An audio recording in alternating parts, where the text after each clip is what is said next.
বলছিলাম আল্লাহ তাআলা বলেন, তোমরা নিজেদেরকে জাহান্নাম থেকে বাঁচাও, পরিবারকে জাহান্নাম থেকে বাঁচাও। দেখি পরিবারকে কিভাবে জাহান্নাম থেকে বাঁচানো যায়। আবু হুরায়রা রাদিয়াল্লাহু তাআলা আনহু বলেন, রাসূল সাল্লাল্লাহু আলাইহি সাল্লাম বলেছেন, কুল্লু মাউলুদিন ইউলাদ আলাল ফিতরা, প্রত্যেকটা ছেলে মেয়ে ইসলামী ধারণ ক্ষমতা নিয়ে জন্মগ্রহণ করে। প্রত্যেকটা ছেলে দাড়ি ছেড়ে দিতে পারবে, এই ক্ষমতা আছে। প্রত্যেকটা মানুষ মোচ কাটতে পারবে, এই ক্ষমতা আছে। প্রত্যেকটা মেয়ে মাথায় কাপড় দিতে পারবে, এই ক্ষমতা আছে। আল্লাহ নবী বলছেন, সবাই ইসলামী নিয়ম নীতি ধারণ ক্ষমতা নিয়ে জন্মগ্রহণ করে। ফাবুহ ইউহাবেদানিহি, তার বাপ মা তাকে ইহুদি করে দেয়। ইমাজ্জেশানিহি, তার বাপ মা তাকে আগুন পূজক করে দেয়। ইনাসরানিহি, তার বাপ মা তাকে খ্রিস্টান করে দেয়।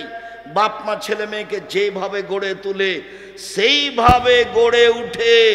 চাঁপাই নবাবগঞ্জের ভাষাতে সঙ্গ দোষে লোহা ভাসে, এটাই হলো বুখারী মুসলিমের হাদিসের তরজমা।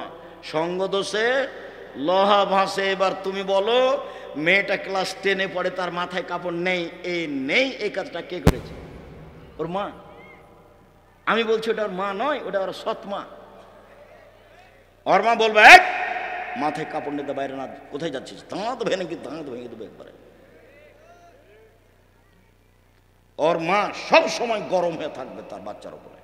হ্যাঁ, কোথায় গেছিলি এখন? এতক্ষণ গেছিলি কোথায়? ও তো পাহারাদার, আল্লাহ রাসূল বলছে।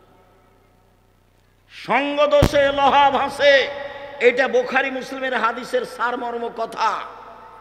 বাপ মা যদি ইহুদি হয়, ছেলে মেয়ে ইহুদি হয়ে গড়ে উঠবে। বাপ মা যদি খ্রিস্টান হয়, ছেলে মেয়ে খ্রিস্টান হয়ে গড়ে উঠবে। বাপ মা যদি আগুন পূজক হয়, ছেলে মেয়ে আগুন পূজক হয়ে গড়ে উঠবে। শুনুন, অনেক দিন বলা আছে, দুইটা মেয়ে একসাথে জন্ম নিয়েছে, দুইজনই সুন্দরী, দেখতেও ভালো, মেধাও ভালো, একই সাথে জন্ম নিয়েছে, যমজ। একজনের বিবাহ হয়েছে কথার কথা আওয়ামী লীগের ছেলের সাথে, আর একজনের বিবাহ হয়েছে বিএনপি ছেলের সাথে। দুই বোনে এখন আর কথা বলে না, একসাথেই থাকতো, একসাথেই চলতো, একসাথেই খেত। ওর প্রতিক্রিয়া এর ভিতরে ঢুকেছে, ওর প্রতিক্রিয়া এর ভিতরে ঢুকেছে। এটাই শেষ পর্যন্ত হাদিস এরকমই থাকবে। এক খেয়ালে চেয়ে থাকবেন, আমি আপনার সাথে আছি কিছুক্ষণ। সম্মানিত দিনী ভাই বোন, আবু হুরায়রা রাদিয়াল্লাহু তাআলা আনহু বলেন, রাসূল সাল্লাল্লাহু আলাইহি সাল্লাম বলেছেন, কুল্লু নাফসিম মিন বানি আদম সাইয়্যিদ, আদম সন্তানের পুরুষ নারী সবাই দায়িত্বশীল। সবাই নিজের নিজের নিজ নিজ দায়িত্ব পালন করবে। আদম সন্তানের সবাই দায়িত্বশীল। তাহলে বাপ আর রাজুল সাইয়্যিদ ফি বাইতি আহলিহি, বাপ হচ্ছে তার পরিবারের উপরে দায়িত্বশীল। বাপ হলো তার পরিবারের উপরে দায়িত্বশীল। ওয়াল মারআতু সাইয়্যিদাতু বাইতিহা, আর মহিলা হচ্ছে বাড়ির দায়িত্বশীলা। আল্লাহ নবী যখন বাপের কথা বললেন তখন বললেন পরিবার, আর যখন মায়ের কথা বললেন তখন বললেন বাড়ি। বাড়িটা সাজগোজ করে রাখবে মা, বাড়িটা সুন্দর করে গুটিয়ে রাখবে মা, ছেলে মেয়েকে দেখাশোনা করবে মা, স্ত্রী সহ পুরো পরিবার কন্ট্রোল করবে বাপ। ও হলো এই পরিবারের মালিক। আর একজন কি করলো সেটা আপনার দেখার প্রয়োজন নেই। আপনি কি করছেন, আপনি পরিবারকে জাহান্নাম থেকে রক্ষা করুন, আপনি পারবেন। ছেলের দাড়ি চাঁচা আছে, জবাব আপনাকে দিতে হবে। ছেলের টাকনোর নিচে প্যান্ট আছে, জবাব আপনাকে দিতে হবে। আপনার বাড়িতে একটা নিয়ে এসেছেন পট, বাচ্চার পায়খানা করা পট, সেটা হলো ঘোড়া, জবাব আমি দিব? এই বাড়িতে তো ফেরেশতা আসবে না। আপনি এই পট কিনলেন কি করে?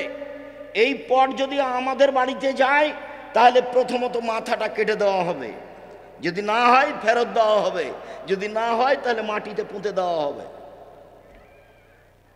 আপনার স্ত্রী কি দায়িত্ব পালন করে? আপনার স্ত্রী একটা প্লেট কিনেছে, তাতে আছে চিংড়ি মাছ, ও নাকি শিক্ষিতা। আপনার স্ত্রী একটা আয়না কিনেছে, আয়না হলো রুই মাছ। আপনার স্ত্রী একটা তরকারির বাটি কিনেছে, সেটা হলো কাতল মাছ। কি বুঝাতে চাচ্ছেন আপনি আমাকে? আপনার শোকে যে কাঁকড়া সাজানো আছে, আপনার স্ত্রী অ্যালবামে ছবি ছেলে মেয়ের রেখেছে, বাপ মায়ের রেখেছে, এ শিক্ষিতা নয়। একজন অশিক্ষিতা মহিলা এ পরিবার কন্ট্রোল করতে পারে না, আপনিও পারবেন না। আপনি আপনার পরিবারের দায়িত্ব পালন করেন না। আপনার বাড়িতে কার্টনওয়ালা গেঞ্জি গেল কেন? আপনার ছেলের গায়ে কার্টন আছে, দেখা যাচ্ছে ছবি মানুষের, দিনরাত ঘুরে বেড়াচ্ছে, চোখে পড়ে না? আপনার স্ত্রী আপনার বাচ্চার পায়জামাটা প্যান্টটা রোজ ধুয়ে দিচ্ছে, প্যান্টটা টাকানোর নিচে যায়, সেটাও দেখতে পায় না। ও যে দায়িত্বশীল, কি দায়িত্ব পালন করে? আপনি যে দায়িত্বশীল, কি আপনি দায়িত্ব পালন করেন? সম্মানিত দিনী ভাই বোন, আব্দুল্লাহ ইবনে ওমর রাদিয়াল্লাহু তাআলা আনহু বলেন, এই ছেলে বসো, অল্প সময়, আপনি বিরক্ত হয়ে আমাকে কষ্ট দিবেন না। আর আমি তাফসির মাহফিল করতে আসিনি যে আপনি বাদাম খাবেন আর আমি কেসা কাহিনী বলবো, এরকম কাজ আমি করি না। আর তাফসির মাহফিলের কথাটা আসতে আপনার সাথে আমি একটা কথা বলে রাখছি, আমি আব্দুর রাজ্জাক বিন ইউসুফ আপনার বাড়ির মানুষ। আমি চাঁপাইনবাবগঞ্জের মানুষ, মানে আমি আপনার বাড়ির মানুষ, আপনার বাড়ির মানুষ আমি হতে চাই। আপনি উপেক্ষা করে কিছু করলে জবাব আপনাকে কিয়ামতের মাঠে দিতে হোক, এটা আমি চাই না। শুনুন, আল্লাহ রাসূল বললেন, পৃথিবীর মানুষ বাল্লিগু আন্নী ওয়ালায়া, আমার একটা কথা জানা থাকলে অন্যকে বলো। পৃথিবীর মানুষ, আমার একটি কথা জানা থাকলে অন্যকে বলো। দুই, ও হাদ্দিসু আন বানি ইসরাঈল ওয়ালা হারাজ, বানি ইসরায়েলের কাহিনী বলো, কোনো দোষ নেই। বানি ইসরায়েলের কাহিনী বলো, কোনো দোষ নেই। আমান কাযাবা আলাইয়া মুতাআম্মিদান ফালিয়াতাবাওয়া মাকাদাহু মিনান নার, কেউ যদি কোনো কথা আমার নামে বলে, সেই কথা যদি আমার না হয়, তাহলে তার থাকার জায়গা জাহান্নাম।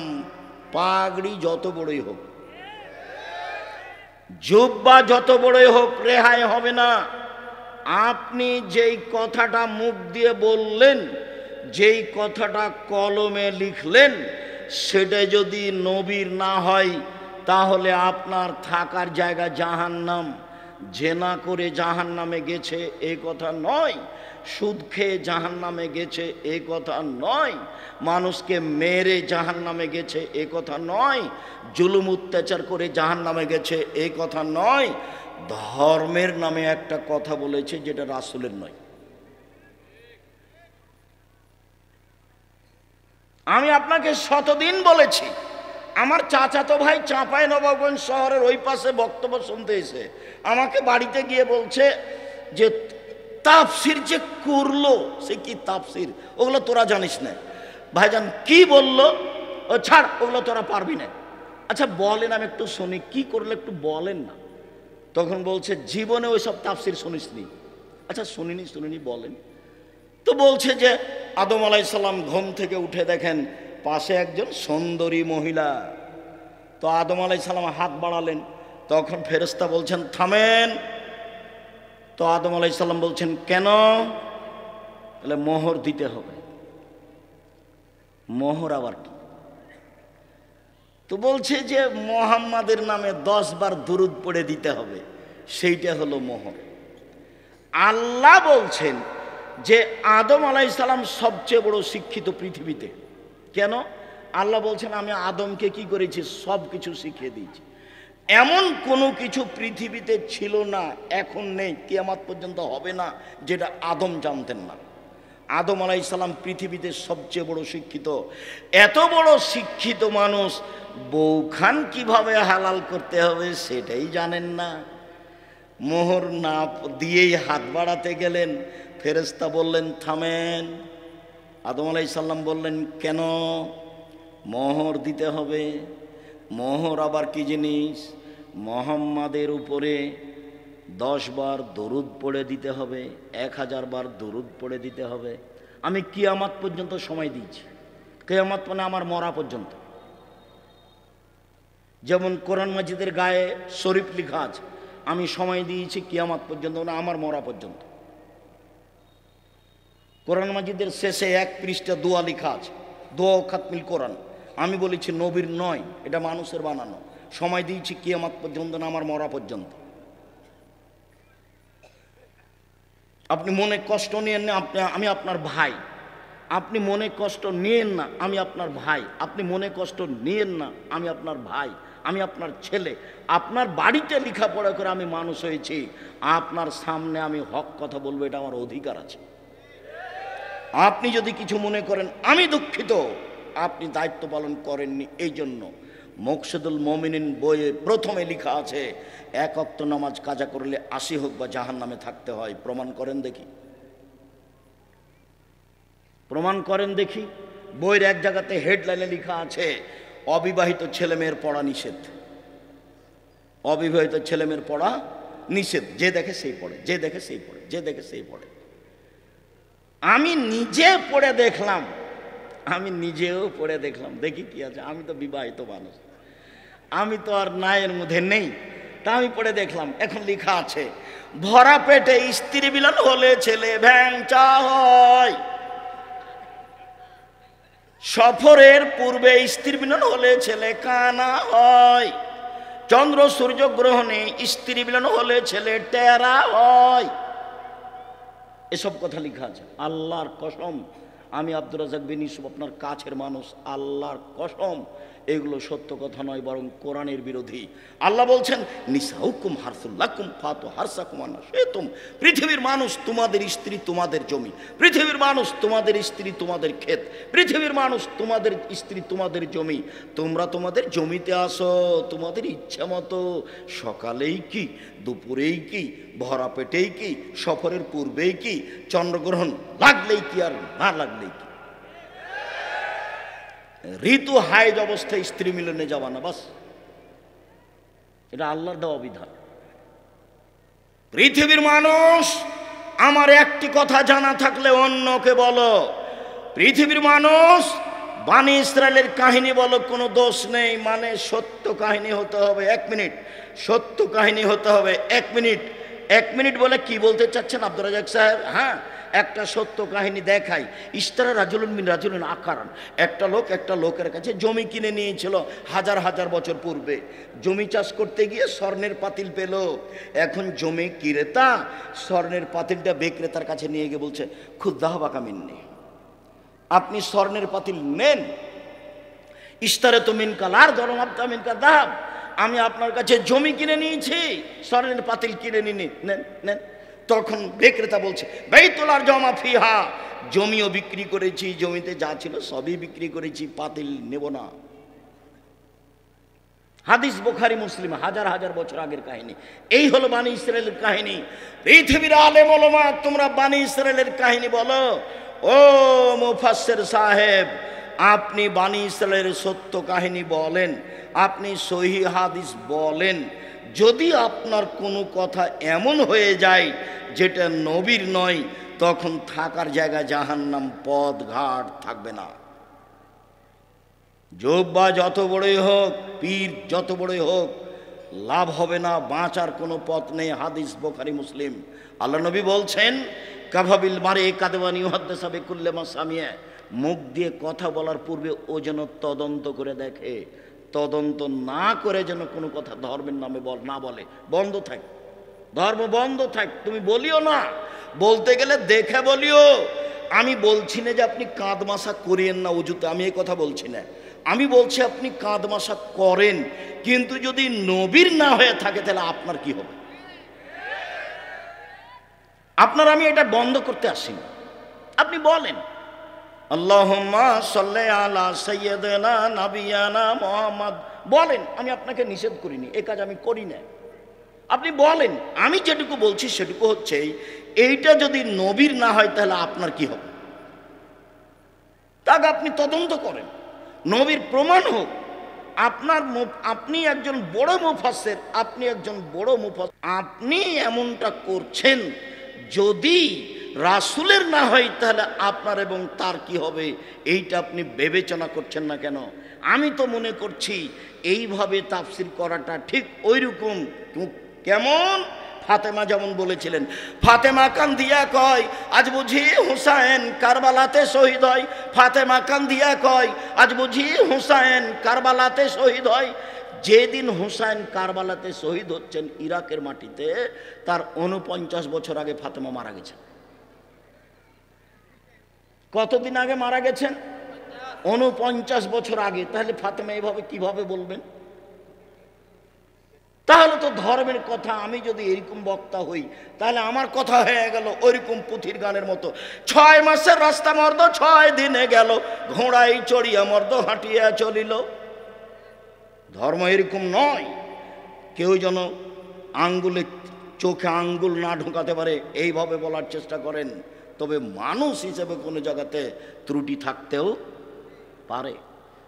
আবু মুসা আশআরী রাদিয়াল্লাহু তাআলা আনহু বলেন, রাসূল সাল্লাল্লাহু আলাইহি সাল্লাম বলেছেন, আইয়ুমা রাজুলিন লাহু ওয়ালিদা, কারো যদি একটা কাজের বিদ্যা শিখিয়ে দেয়, ফালাহু আজরান, তার জন্য ডবল নেকি রয়েছে। কাজের মেয়েকে বিদ্যা শিখাতে হবে, কাজের মেয়েকে শিষ্টাচার শিখাতে হবে। শিষ্টাচার কি জিনিস? নখ বড় কেন? শিষ্টাচার গ্রহণ করো, কেটে ফেলো। কপালে টিপ কেন? শিষ্টাচার গ্রহণ করো, টিপ তুলে ফেলো। শোনো, যেই ওই পায়ে যেগুলো বাজে সেগুলো কি? নূপুর। এই বাজনা নূপুর কেন? এটা শয়তানের বাজনা, খুলে ফেলো। এইভাবে চুল বেনি করে উপরে ধামাওয়ালিদের মতো করে রেখেছো কেন? এই শিষ্টাচার বন্ধ করো। শিষ্টাচার কি জিনিস? শিষ্টাচার কি জিনিস? আম্মু বাড়ি থেকে বের হলে আমাকে সালাম দিয়ে বের হও, শিষ্টাচার। আম্মু বাড়িতে ঢোকার সময় সালাম দিয়ে ঢোকো, শিষ্টাচার। আম্মু পড়তে বসলে নাসফালাক ইখলাস রব্বে জিদনি ইলমা বলে পড়তে বসো, শিষ্টাচার। আম্মু ডান পায়ের জুতা আগে পরো, বাম পায়ের জুতা পরে পরো, শিষ্টাচার। আম্মু বাম পায়ের জুতা আগে খুলো, ডান পায়ের জুতা পরে খুলো, শিষ্টাচার। আম্মু টয়লেটে ঢোকার সময় দোয়া পড়ো, বের হওয়ার সময় দোয়া পড়ো, শিষ্টাচার। আম্মু মসজিদে ঢুকলে ডান পা আগে দাও, বাম পা পরে দাও, শিষ্টাচার। আম্মু মসজিদ থেকে বের হলে বাম পা আগে দাও, ডান পা পরে দাও, শিষ্টাচার। শিষ্টাচার দিয়ে, ইসলামী শিষ্টাচার দিয়ে দিন রাত পূর্ণ হয়ে আছে। আম্মু ডান হাতে গিলাস ধরো, 3 শ্বাসে পানি পান করো, শিষ্টাচার। ফিলিস্তিনের লোকেরা অরিজিনাল আরবি, মূল আরবি। ফিলিস্তিনের লোকেরা একবারে নগদ আরবি, কিন্তু তারা নিচে নামতে নামতে নামতে এমন নেমেছে যে শিষ্টাচার টোটালেই ভুলে গেছে। আব্দুর রহিম মিশর আজহারে পড়তো, সেই সুবাদে গাজা ফিলিস্তিনের লোকেরা যারা মিশরে এসেছিল ওদের আমরা বাছাই করে কয়েকশো লোককে কয়েকবার সহযোগিতা করেছি। তো আমি সেদিন সহযোগিতা দিচ্ছি আপনাদের পক্ষ থেকে। তা আমি যখন দিচ্ছি তখন বাম হাতে নিল, আর একজন বাম হাতে নিল। আমি দেওয়া বন্ধ করে বক্তব্য দিলাম। আমি আরবিতে শুনলাম, ওরা তো আরবি আমার চেয়ে বেশি বুঝে। যখন বললাম বাম হাত হলো শয়তানের জন্য, ডান হাত হলো রাসূল বলছেন খাওয়ার জন্য, পবিত্রতার জন্য। আয়েশা রাদিয়াল্লাহু তাআলা বলছেন রাসূলের ডান হাত খানটা পবিত্র কাজের জন্য, খাওয়ার জন্য, আর বাম হাত খানটা লেখালা এই পেশাব পায়খানার জন্য, অমিন কাদারা, আর যে খারাপের ময়লার জন্য। ওরা একবারে গুলগুলা হয়ে বুঝলো আরবি, ওরা তো আরবিতেই জন্ম। এবার বললাম নেন, তখন বাম হাত বাড়িয়ে গেল। কেন বলেন তো? আদাত, অভ্যাস। বক্তব্য বুঝলো ঠিকই, কিন্তু যেটা চলমান অভ্যাস সেটা পরিবর্তন সহজে করতে পারলো না। বাম হাতে নিচ্ছে, বাম হাতে নিচ্ছে, বাম হাতে খাচ্ছে, বাম হাতে চা ধরছে। শয়তান খায় বাম হাতে, পেশাবের কাজ বাম হাতে, পায়খানার কাজ বাম, ছুঁচে বাম হাতে। মানুষ কি করে? ছুঁচে বাম হাতে, পায়খানা লাড়ে বাম হাতে। আচ্ছা, আপনি বাম হাতে চা খাচ্ছেন, আপনার একটু মানবতা নাই? আপনি শিক্ষিত মানুষ, কে বলল? আমি বলিনি ভাইজান, আমি কোনোদিন বলিনি। আপনাকে আমি গরু ছাগলের মতো মনে করি। বুঝেও বুঝে না ওরা, অন্তর আছে বুঝে না, দেখেও দেখে না ওরা, চক্ষু আছে দেখে না, শুনেও শুনে না ওরা, কান আছে শোনে না।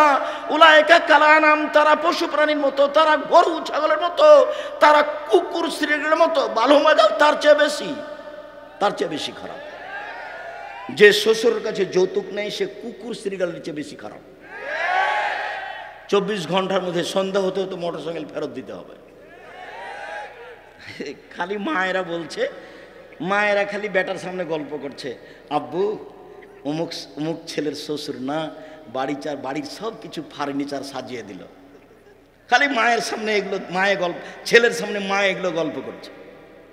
মেয়ের বাপ ফার্নিচার সাজিয়ে দিবে, তুমি কি বলবে মাকে? আম্মা দিন মজুরি করে খেলেও শ্বশুরের জিনিস নেব না, প্রয়োজনে ভিক্ষা করে যদি খেতে হয় তবু শ্বশুরের জিনিস নেব না, বরং শ্বশুরকে একটা বছর শেষে লুঙ্গি কিনে দিব। যৌতুক চিরদিনের জন্য হারাম। ভিক্ষা করা টাকা দিয়ে চাউল কিনে ভাত খেয়ে ইবাদত কবুল হবে, যৌতুকের টাকা দিয়ে চাউল কিনে ভাত খেয়ে ইবাদত কবুল হবে না। এই যে বললাম, এভাবে দেখি কিয়ামত পর্যন্ত সময় থাকলে কোন মায়ের বেটা এভাবে ধরতে পারে। যৌতুকের টাকা দিয়ে চাউল কিনে ভাত খেয়ে ইবাদত কবুল হবে না, যৌতুক ফেরত দিতে হবে। কাজ করে খেতে শিখতে হবে, শ্বশুরের সাথে নয়। ঘর জমাই হয়ে কাজ করতে রাজি নয়, দিন মজুরি করে খেতে রাজি আছি। নিজের ব্যক্তিত্ব বিক্রি করতে রাজি নয়। মানুষের বাড়িতে কাজ করে খাবো, সারাদিন কাজ করব, বিকেলে 600 টাকা পাবো। এই যে 600 টাকার মালিক আমি। কাজ করে খাবো কেন? চকলেট বিক্রি করে খাবো, সারাদিনে 800 টাকা ইনকাম করব। চকলেট বিক্রি করব কেন? রহনপুরে জমিদারের ছেলে আমি, কোটি টাকার ব্যবসা করব। করো না, ভালো কাজ। দিন মজুরি করে খেলে টাকা শেষ হবে সন্ধ্যায়, আর মাসের যদি চাকরি করেন তাহলে টাকা শেষ হবে 25 দিনে। 5 দিন ধার কর্জ করে খাওয়া লাগবে। মায়ে যদি টাকা চায়, বেটা এ মাসে কিছু টাকা দিতে হতো বেটা। আচ্ছা দেখি আম্মা, এ মাসে তো পারলাম না, সামনে মাসে জিনিসের দাম বেড়ে গেছে। তখন বলছে আম্মা কিছু যে করতে পারলাম না। তাহলে কি করতে হবে? ব্যবসা। আল্লাহ রাসূল বলছেন সত্যবাদী ব্যবসায়ী জান্নাতে নবীর সাথে থাকবে। আল্লাহ নবী বললেন ব্যবসায় মিথ্যা কথা কসম চলে আসে আসুক, তুমি কিছু দান খেরাত করে দাও, তাতে মিটে যাবে। ব্যবসার সব পথ খোলা আছে। ব্যবসা করে উপার্জন করে খেতে শিখতে হবে। চাঁপাইনবাবগঞ্জের লোকের মতো নয়। চাঁপাইনবাবগঞ্জের লোক 2 ধরনের, একটা চাকরি আর একটা দিন মজুরি। আমি যখন দেশে যাই, সৌদি আরব, কুয়েত, কাতার, বাহরাইন, মিশর, আপনার আবুধাবি, দুবাই, ওমান, লন্ডন, এইসব দেশে যখন যাই তখন গিয়ে থাকি। বাড়ি কোথায়? ব্রাহ্মণবাড়িয়া। বাড়ি কোথায়? সন্দ্বীপ। বাড়ি কোথায়? কুমিল্লা। কেউ বলে না যে বাড়ি রহনপুর, কেউ বলে না চাঁপাইনবাবগঞ্জ। মাস গিয়ে থাকছি, মাস যেখানেই যাই মানুষ সম্মান করে খুব বেশি। একবার সম্মান দেখে মনে হয় যে আল্লাহ এই দুনিয়াতে সম্মান দিয়ে শেষ করো না, এটা আমার জন্য পরকালে লাগবে। আল্লাহ, আমি এইভাবে চাইনি, আমার পরকালটা টিকিয়ে দাও, ওটা থাক, তারপরে এটা দাও, ওখানের জন্য ঘাটতি না হয়। 6 মাস জীবনে গাড়িতে থাকলাম, 6 মাস বাড়িতে থাকলাম, তবু ঝামেলার মধ্যে থাকলাম। এবাদত বান্দিকে কিছু করতে পারলাম তা আমার মনে বলে না, তবে আমার একটা দৃঢ়তা কাজ করে। জাতির সামনে কোনোদিন ধর্মের নামে ফাঁকি দিনি। জাতি যে যেটুকু মানছে ওটুকু থেকে আমি তার সমান নেকি পাবো ইনশাল্লাহ। এই দিয়ে আমি সফল হব ইনশাল্লাহ, এটা আমার দৃঢ়তা কাজ করে। কাজের মেয়েকে শিখিয়ে দিল, শিষ্টাচার শিখিয়ে দিল, কাজের মেয়েকে বিদ্যে শিখিয়ে দিল। কাজের মেয়েকে যদি শিক্ষা দিতে হয় তাহলে নিজের মেয়েকে শিক্ষা দিতেই হবে। কাজের মেয়েকে যদি শিষ্টাচার শিখাতে হয় তাহলে নিজের মেয়েকে শিষ্টাচার শিখাতেই হবে, বাধ্য, শিখাতেই হবে। উপস্থিত বৈঠকের দিনী মুসলিম বোন, আপনি একটু প্রস্তুতি নেন। এই মেয়ে, কথা বলছো কেন? ঢং করে এসেছো, আবার কথা বলছো কেন? মুখ বন্ধ রাখো। উপস্থিত দিনী বৈঠকের মুসলিম বোন, আপনাদের সাথে আমাদের আন্তরিকতার অভাব নেই। কেউ যদি গায়ের উপর দিয়ে চলে যায় তবু মুখ খুলবেন না। আপনি অনুরোধ রক্ষা করেন, আপনার কাছাকাছি এসেছি, আপনাকে কিছু বলতে চাচ্ছি, আপনি একটু মুখটা বন্ধ করেন, মুখ খুলবেন না, একবারে টোটালি মুখ বন্ধ করেন। কেউ যদি গায়ের উপর দিয়ে চলে যায় আপনি তার প্রতিশোধ নেবেন না। আচ্ছা গেছে, চুপ থাকেন আপনি, এইদিকে শুনেন। আসলে মাকে বহুদিন বলেছি, অনেক ছেলের জানা আছে, আপনারও জানা আছে। কথাটা পুনরায় বলে এটাকে আপনার কাছে শক্ত করতে চাচ্ছি, শুনুন। জাবের বলছেন রাদিয়াল্লাহু তাআলা আনহু, আমরা একদা রাসূলের সাথে যুদ্ধ করে আসছিলাম, মদিনায় ঢুকবো। তখন আল্লাহ রাসূল বলছেন, এই থামো থামো থামো, তোমরা এখানে থামো, রাতে সকালে বাড়িতে যাব। তো আমি জাবের বললাম, আল্লাহর নবী, আমি নতুন বিবাহ করেছি, আমাকে বাড়ি যেতে অনুমতি দেন। তখন আল্লাহ রাসূল আমাকে বলছেন, ও তুমি বিবাহ করেছ? বিকরা নাম সাইয়্যিবা, কুমারী মেয়ে বিবাহ করেছ না তালাক প্রাপ্তা মেয়ে বিবাহ করেছ? আমি বললাম, আল্লাহর নবী, আমি তালাক প্রাপ্তা মেয়ে বিবাহ করেছি। ওর বিবাহ হয়েছিল, তার স্বামী তাকে ছেড়ে দিয়েছে, আমি তাকে বিবাহ করেছি। তখন আল্লাহ রাসূল বলছেন, আরে হাল্লা বিক্রান তুলায় বা তুলায় বোকা, তুমি কুমারী মেয়ে কেন বিবাহ করলে না? তুমি অবিবাহিতা মেয়ে কেন বিবাহ করলে না? তুমি তার সাথে খেলতে, ও তোমার সাথে খেলতো, তুমি তার সাথে খেলতে, ও তোমার সাথে খেলতো। তখন জাবের বলছেন, আল্লাহর নবী, আমার আব্বা উহুদের যুদ্ধে শহীদ হয়েছেন 9 জন মেয়ে রেখে। এক খেয়ালে চেয়ে থাকো ছেলেরা তোমরা, ভাইজান আপনি এক খেয়ালে চেয়ে থাকবেন। জাবের বলছেন, আল্লাহর নবী, আমার আব্বা শহীদ হয়েছেন 9 জন মেয়ে রেখে, আমার 9 জন বোন আছে। আক্রাহ আন উজাব আন আতাজাওয়াজা মিসলাহুন্না, আমি আমার বোনদের সমবয়সের মেয়েকে বিবাহ করা পছন্দ করছি না 4টা কারণে। আমি বেশি বয়সের মেয়ে বিবাহ করেছি 4টা কারণে। আমার বোনদের সমবয়সের মেয়েকে বিবাহ করা পছন্দ করিনি 4টা কারণে। এক, লে তুয়াল্লিমাহুন্না, আমার স্ত্রী যেন আমার বোনদেরকে বিদ্যা শিখাতে পারে। বিদ্যা তো একটা স্কুলে আছেই, ওমা তোমার আকাশ তোমার বাতাস। আমি ঠাকুরের নিন্দা করিনি, আমি বলেছি তোর বাপের আকাশ। ও সববার বলছে ও কালিমা তোমার আকাশ তোমার বাতাস। বাংলার মানুষজন ভেবে দেখলো না, চিন্তা ভাবনা করলো না, দিনরাত বলছে, আমার আর করার কি আছে? আমি মানুষ হিসেবে যা বুঝেছি সেটা বলেছি। তো আমি ঠাকুরের মানের হানি করলাম কি করে? 5,000 কোটি টাকার মামলা হলো। আমি যখন কাঠগড়ায় উঠলাম তখন জজ আমাকে বলছে, আপনি পিস টিভি করেন, পিস টিভিতে কথা বলেন আপনি? বলে জি। আপনি পিস টিভির আলোচক? জি। আপনার মামলাটা আমি খারিজ করে দিলাম এই প্রথম দিনই। আর 1,000 কোটি টাকার মামলা ছিল সিলেট সুনামগঞ্জে। তো আমি যখন কাঠগড়ায় দাঁড়ালাম তখন আমাকে বলছে, এভাবে দেখেন, আপনার সাথে মামলা নিয়ে আমার কোনো কথা নেই। ওই নথিটা এভাবে উল্টে দিলেন, দিয়ে বলছেন আপনার সাথে কিছু কথা। আমার বক্তব্যকে তো একবার তন্ন তন্ন করে দেখেছে। বলছে যে আল্লাহর নবী এবং আয়েশা একসাথে গোসল করলেন, উভয়ের পরনে কাপড় ছিল না, এই কথাটা আপনি কেমনে বললেন?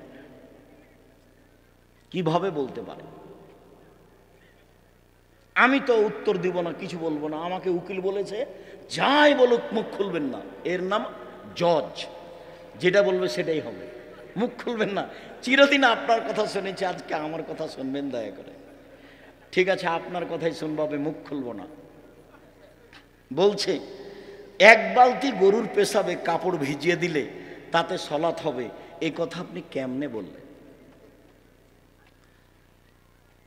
হোসেন আহমদ মাদানি শিরক করেছেন ডালিম গাছের নিচে বুখারি পড়িয়ে, আপনি এ কথা কেমনে বললেন? কথা কিন্তু হুবহু এরকম নয়, মানে কম বেশ করে বলা হচ্ছে। তো 16 মিনিট কথা বলার পরে একটানা 16 মিনিট কথা বললেন, আমি মুখ খুলিনি। 16 মিনিট পরে বলছে যে আপনি এই কারণে এখানে এসেছেন আমার মনে হচ্ছে না, অন্য কিছু কারণ হবে। মানে আপনি বলেছেন শাহজালাল সিলেটির কবর ভেঙে দিতে হবে, ওই জন্য আপনি এখানে এসেছেন। আসলে আপনি ঠাকুরকে বলেছেন যে তার বাপের আকাশ, এই জন্য আপনি আসেননি, ওই কারণে এসেছেন। তারা মানে মাঝারি মানুষ তারা। তো বললো যে আপনার কি জামিন মঞ্জুর করা হলো? উনি বললেন না যে আপনার মামলা খারিজ করে দিলাম, উনি বললেন জামিন মঞ্জুর করা হলো। আর যারা সামনে ছিল তাদেরকে বললেন যে আপনারা তার সাথে কথা বলবেন না। তারপরে একবার গেছিলাম, তারপরে আর যাওয়া লাগেনি, আলহামদুলিল্লাহ।